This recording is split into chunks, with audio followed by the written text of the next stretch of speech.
Selamatkan bumi tanpa mengorbankan rakyat. Assalamualaikum warahmatullahi wabarakatuh. Yang terhormat Majelis Hakim, rekan tim pemerintah, serta seluruh hadirin debat yang saya banggakan. Perkenalkan, nama saya Nur Aisyah sebagai pembicara pertama dari tim kontra yang menolak mosi perdebatan kita pada hari ini.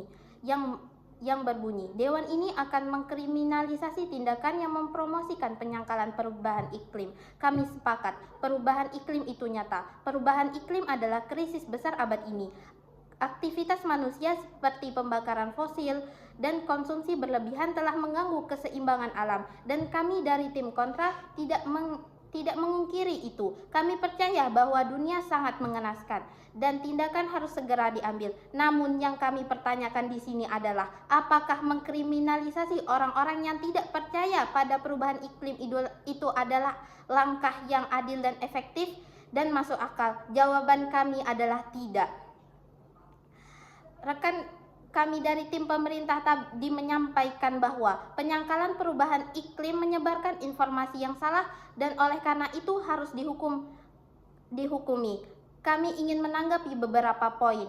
Penyangkalan iklim itu berbahaya dan merugikan publik. Kami tidak membantah bahayanya disinformasi, tapi apakah kita menyelesaikan hoax dengan penjara?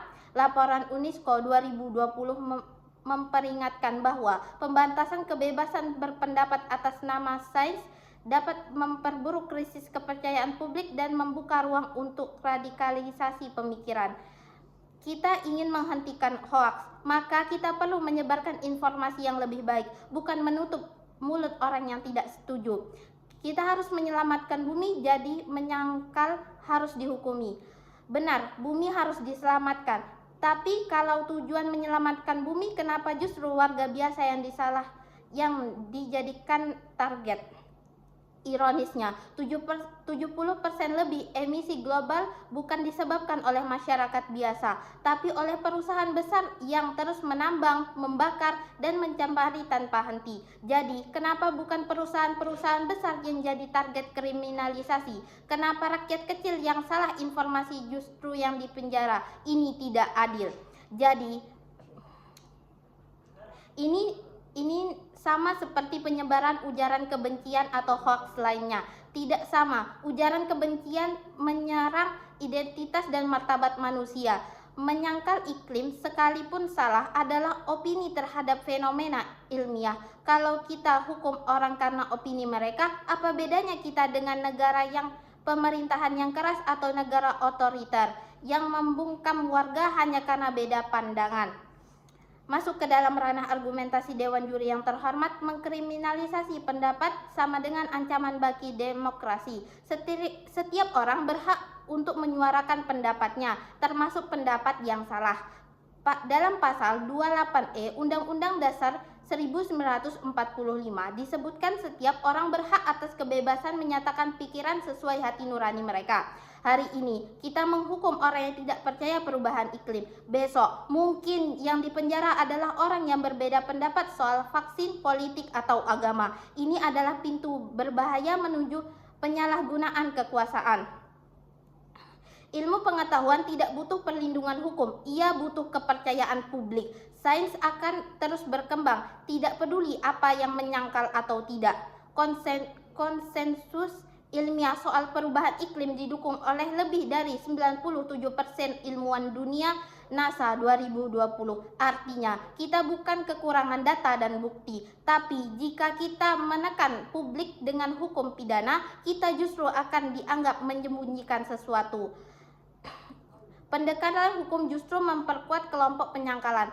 Saat seseorang dihukum karena menyuarakan pendapatnya, mereka merasa menjadi korban, dan dari sana lahir teori konspirasi. Kami dibungkam karena kami benar.